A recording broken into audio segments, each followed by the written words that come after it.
केतु ग्रह, केतु पर्वत और केतु पर्वत पर बनने वाले विभिन्न चिन्हों के बारे में जो आप जानना चाहते हैं वह सभी जानकारी इस वीडियो में आपको विस्तार पूर्वक दिया जाएगा। केतु पर्वत पर बनने वाले शुभ और अशुभ चिन्ह और अशुभ चिन्हों के लिए क्या सटीक उपाय आप कर सकते हैं, इन सभी की जानकारी इस पूरी वीडियो में रहेगी। तो आपसे यही निवेदन है कि इस वीडियो को पूरा देखें और केतु पर्वत की महत्वता को सरलता से जानें।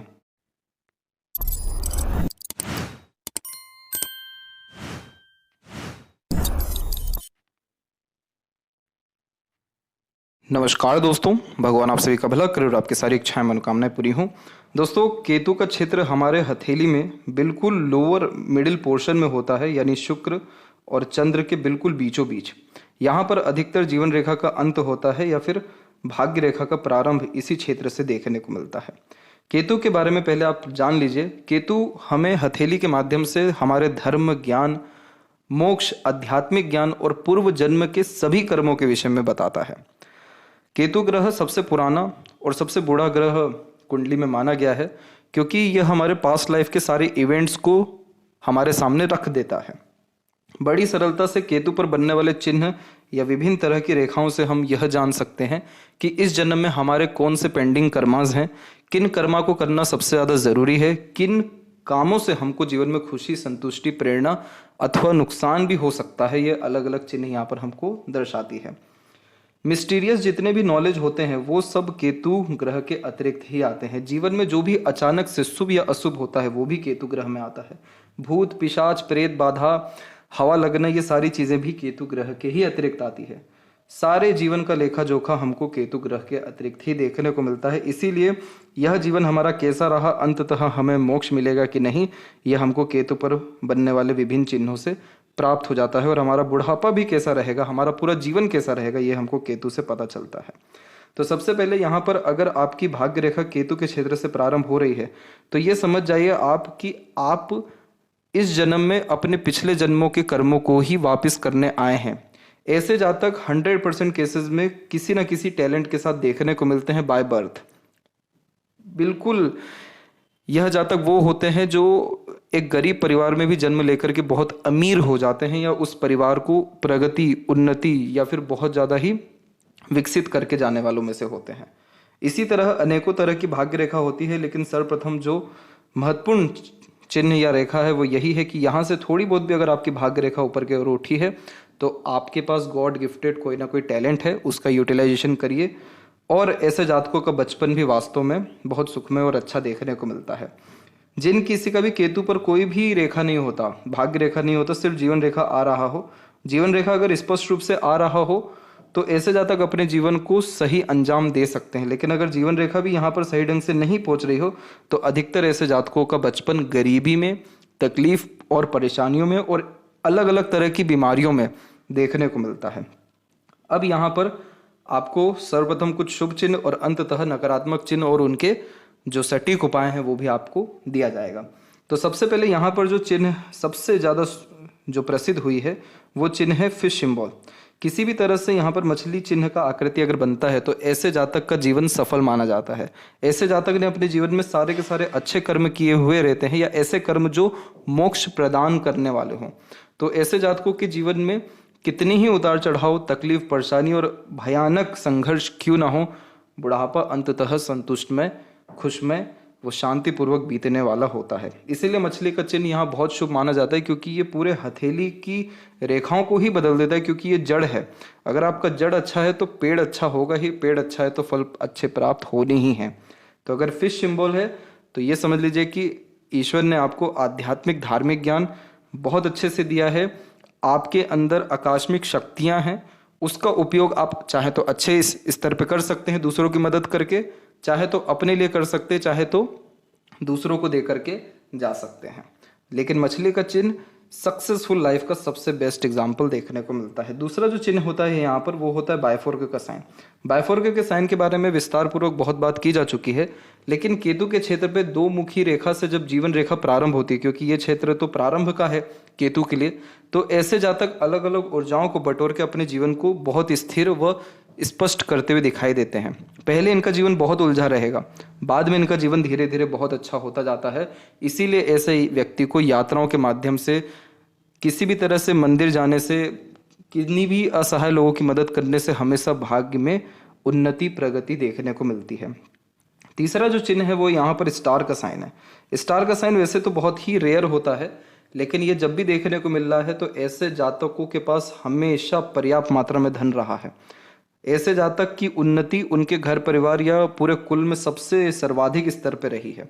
सफलता में, सुख सुविधाओं में कोई कमी नहीं होती और समस्याएं भी जीवन में बहुत कम आती हैं। अगर स्टार का साइन है तो सुखी जीवन का सबसे प्रोमिनेंट फीचर है ये यहाँ पर आपके हथेली में। दूसरा, इसके बाद जो चिन्ह है शुभ, वो है त्रिकोण का। अगर त्रिकोण का चिन्ह यहाँ पर किसी भी तरह से बन रहा हो तो आप समझ जाइए कि आपके पास ज्ञान बहुत सटीक है, बहुत अच्छा है और उस ज्ञान से आप जिन किसी की चाहे मदद कर सकते हैं। ऐसे जातकों के जीवन में सेविंग बहुत अच्छा देखने को मिलता है, पैसा आता है रुकता है, सामाजिक स्तर पे बहुत अच्छा काम कर पाते हैं, बहुत ही सभ्य किस्म के व्यक्तित्व वाले इंसान ऐसे होते हैं, शांत, एक तरीके से स्थिर, दूसरों की मदद करने वाले, सबका अच्छा चाहने वाले। जब भी केतु के ऊपर में यहाँ पर त्रिकोण की आकृति या वर्ग की आकृति यानी ट्रायंगल या स्क्वायर का साइन बनता है तो ऐसे जातकों का सर्वाधिक नाम इनके मरने के बाद ही होता है, क्योंकि इनके जितने भी कर्म रहते हैं जीवन भर वो सामने नहीं निकल पाते, नहीं आ पाते। बहुत अच्छे कर्म होते हैं जो इनके जाने के बाद ही समझ में आते हैं। तो अगर यहाँ पर आपके वर्ग का चिन्ह है तो आपका हेल्थ बहुत अच्छा रहने वाला है। वर्ग का चिन्ह भी अलग अलग तरह से होता है। कभी यहाँ पर आपको देखेंगे तो रेक्टेंगल का साइन, ट्रायंगल का साइन, इसी के अतिरिक्त बीच बीच में इस तरीके से बन जाता है। तो अगर किसी भी तरह से वर्ग का, चाहे वो स्क्वायर फॉर्म में हो या रेक्टेंगल फॉर्म में हो, बन रहा है तो ये सिक्योरिटी का साइन होता है कि ऐसे जातक को जीवन में सब कुछ मिलेगा जो भी कुछ चाहिए। अधिकतर मामलों में ये देखने को मिला है कि ऐसा व्यक्ति बहुत सारे अरमानों के साथ पैदा होता है और अपनी सारी इच्छाओं को पूर्ण अपने खुद के दम से कर पाते हैं, जिसके कारण अंततः इनके पास कोई इच्छा रह नहीं जाती। इसलिए ऐसे जातक भी सुखी सुखी अपने जीवन को यापित कर पाते हैं अथवा विदा कर पाते हैं। मानसिक स्थिति बहुत अच्छी देखने को मिलती है। ऐसे जातकों को हमेशा अच्छे एडवाइस मिलता है, क्योंकि जुपिटर की जो ब्लेसिंग्स है वो ऑटोमेटिकली केतु के ऊपर आ जाती है।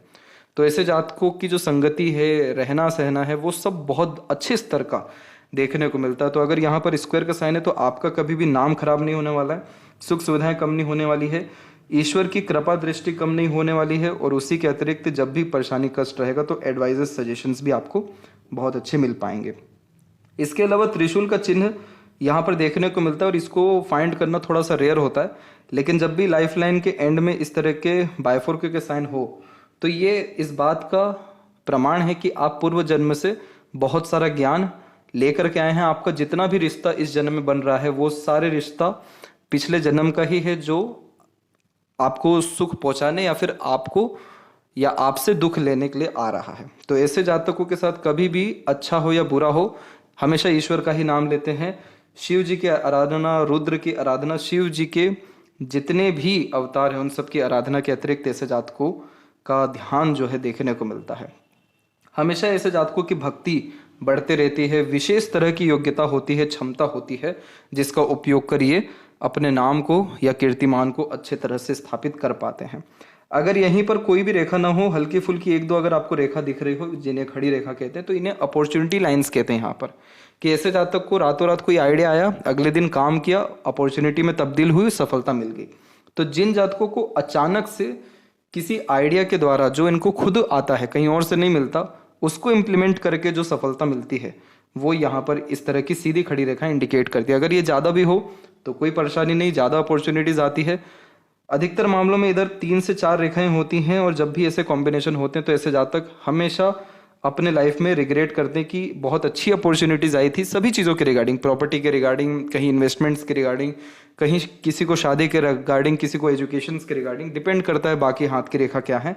लेकिन अपॉर्चुनिटी निश्चित रूप से आती है। अगर उस अपॉर्चुनिटी को ग्रैब कर लिया या यूज़ कर लिया तो फिर तो जीवन आपका बहुत ही प्रगतिशील हो जाता है, या फिर कह सकते हैं कि जीवन जो है तड़ जाता है। और अगर नहीं कर पाए तो जीवन भर इस विषय को लेकर के रोना पड़ता है या पछताना पड़ता है। इसके बाद में जो नकारात्मक कुछ चिन्ह हैं, उनमें से सर्वप्रसिद्ध जो चिन्ह है वो है क्रॉस का चिन्ह। अगर क्रॉस का चिन्ह यहाँ पर है तो ये समझ लीजिए आप कि इस जन्म में आप सिर्फ अपना जितना भी मेहनत है, कर्म है, या जो भी कुछ अर्जित करेंगे वो सब लुटाने के लिए आए हैं, जमा नहीं कर पाएंगे आप। इसीलिए आपके जीवन में संघर्ष गरीबी, बच्चे में दिक्कत और एक तरह से वहम की बीमारी भी देखने को मिलती है। यानी वो सारी बीमारियां जो ला इलाज हो, जिसका डॉक्टर भी फाइंड नहीं कर पाए कि एक्चुअल इशू क्या है, क्योंकि केतु के भ्रम का कोई भी लिमिट नहीं है। इसी का रेमेडी आपको दिया जाएगा अभी, तो निश्चिंत रहिए। ऐसे केसेस मिले हैं और वो सही भी हुए हैं। और इसके अलावा यहाँ पर अगर आपको रेखाएं एक दूसरे को काट काट के इस तरह से जा रही है, यानी केतु पर आड़ी रेखाएं, तो इसका मतलब ये है कि आपको बहुत गंदा एडिक्शन है किसी भी चीज़ का। आपकी जो संगति है बहुत गलत है। आपकी कहीं ना कहीं सोच या मानसिकता में कामुकता, काम वासना और काम वासना से ही संबंधित इस तरह के तत्व हैं जो कहीं ना कहीं आपको भी शर्मिंदगी महसूस करवा देते हो। इतना खराब जो है सोच में आ जाती है चीज़ें। तो ऐसे जातकों में 100% केसेस में एडिक्शन ही देखने को मिला है और एडिक्शन के द्वारा फिर बीमारी लगती है। तो यहाँ पर ये विशेषकर कुछ चिन्ह थे और इसके अलावा और भी चिन्ह हैं जो कि अगले वीडियो में उन सब के बारे में चर्चा किया जाएगा। तो यहाँ पर अब सर्वप्रथम आ जाते हैं कि आपको रेमेडी क्या करनी है। अगर केतु के ऊपर में कोई चिन्ह नहीं भी है, शुभ चिन्ह चाह रहे हैं, केतु के अगर शुभ परिणाम चाह रहे हैं, तो यहाँ पर आप जो सर्वप्रथम रेमेडी कर सकते हैं वो है गणपति जी की आराधना, गणपति जी की वंदना सुनना, वंदना करना, गणपति मंदिर में हमेशा जाते रहना। ये चीज़ें क्या होती है, क्योंकि गणपति जी का जो सर है वो अलग है और केतु जी का सर ही नहीं है। तो इस कंडीशन में जो लोग सेंसलेस हो जाते हैं, जिनको कुछ चीज़ें समझ में नहीं आती, यानी अच्छे बुरे में फ़र्क नहीं दिखता है, इसके अलावा वो बोल क्या रहे हैं उसका भी कुछ आता पता नहीं, सुन क्या रहे हैं पता उसका भी नहीं, यानी जो लोग अपनी बुद्धि, विवेक, ज्ञान या सेंसेस का, इंद्रियों का उपयोग सही ढंग से नहीं कर सकते, वो भी गणपति जी की आराधना करके इन सब के शुभ परिणाम पा सकते हैं। इस कंडीशन में रुद्र देव की आराधना करना बहुत ज़्यादा शुभ फलकारी साबित होता है। और इसी के अतिरिक्त हमेशा यह एडवाइस दिया जाता है कि आप कुत्तों को कुछ ना कुछ खिलाते रहिए, क्योंकि वह काल भैरव की सवारी है। इसके बाद में यहाँ पर आप शिव जी की किसी भी रूप में आराधना करिए, आपको अत्यंत लाभ मिलेगा। अपने लाइफ में डिसिप्लिन मेंटेन करना शुरू करिए, अपने आप को साफ सुथरा रखना शुरू करिए, अपने आप को हाइजीन में मेंटेन करना, अपने आस पड़ोस का वातावरण एकदम सुगंधित साफ सुथरा रखना, अच्छे ख्यालात के लिए अच्छे लोगों से मिलना या अच्छी तस्वीरें अपने घर में रखना, घर की जो सीढ़ियाँ हैं उसको हमेशा साफ रखना और अपने घर का पूजा स्थल भी साफ सुथरा रखना। आपको सकारात्मक सोच, अच्छी सोच के साथ साथ प्रगतिशील जीवन शैली देने में मदद करेगा। अथवा जिन किसी को भी धन आता है रुकता नहीं, उनके लिए भी ये रेमेडी बहुत शुभ फलकारी है। केतु का मंत्र करने से बहुत सही परिणाम बहुत जल्दी ही प्राप्त हो जाते हैं, क्योंकि हम जो मंत्र की चैंटिंग करते हैं तो अपने ओर से वाइब्रेशन पूरे ब्रह्मांड को भेज रहे होते हैं और केतु जी की आराधना अथवा उनकी कृपा प्राप्त करने के लिए। इसी तरह विभिन्न मंत्रों का उच्चारण या एक तरीके से उपयोग कर हम विभिन्न तरह के शुभ फल उन ग्रह से रिलेटेड प्राप्त कर सकते हैं। तो अगर आपके अंदर किसी भी तरह से फियर है, एंजाइटी है या डिप्रेशन है, स्ट्रेस है, वरीज है, लाइफ का पाथ क्लियर नहीं हो रहा है, धोखे बहुत ज़्यादा मिल रहे हैं, तो आप आंख बंद करके केतु मंत्र का उच्चारण करना शुरू कर दीजिए। केतु बीज मंत्र कुछ इस तरह से है, आप इस तरह से इसका उच्चारण कम से कम 11 बार अथवा 9 बार और अधिक से अधिक 108 बार ब्रह्म मुहूर्त में अगर करते हैं तो कुछ ही समय के अतिरिक्त, यानी कुछ ही दिनों के अतिरिक्त इसका शुभ फल मिलना आपको प्राप्त हो जाता है। आपके जीवन में सकारात्मक ऊर्जा का प्रवाह तेजी से बढ़ना शुरू हो जाता है। तो यह मंत्र है ओम स्त्राम स्त्रीम स्त्रोम सह केतुवे नमः। इसका आप जाप करिए ब्रह्म मुहूर्त में, अथवा ब्रह्म मुहूर्त में नहीं भी कर पा रहे हो तो सुबह जल्दी उठ करिए। तो आप पाएंगे कि आपको केतु से रिलेटेड जितने भी प्रॉब्लम फेस करने पड़ रहे हैं वो सारी स्थितियां ठीक हो जाएगी। जिनको बच्चों से भी प्रॉब्लम है वो भी ये काम कर सकते हैं, जिनका मैरिड लाइफ अनस्टेबल है, रिलेशनशिप इश्यूज हैं, वो भी इस चीज़ का उपयोग कर सकते हैं। जिनके पास ज्ञान है पर उपयोग में नहीं आ पाता है वो भी इसका उपयोग कर सकते हैं। तो ये थी सबसे महत्वपूर्ण बातें केतु ग्रह, केतु पर्वत अथवा केतु रेखाओं के विषय में। आशा करता हूँ ये जानकारी आपके काफ़ी उपयोग में आए। और किस तरह की जानकारी आपको चाहिए जरूर कमेंट सेक्शन में बताएं, अथवा इन रेखाओं या इन चिन्हों का क्या अनुभव आप कर रहे हैं ये भी बताएं। तब तक आप अपना ध्यान रखें। आपका बहुत बहुत धन्यवाद।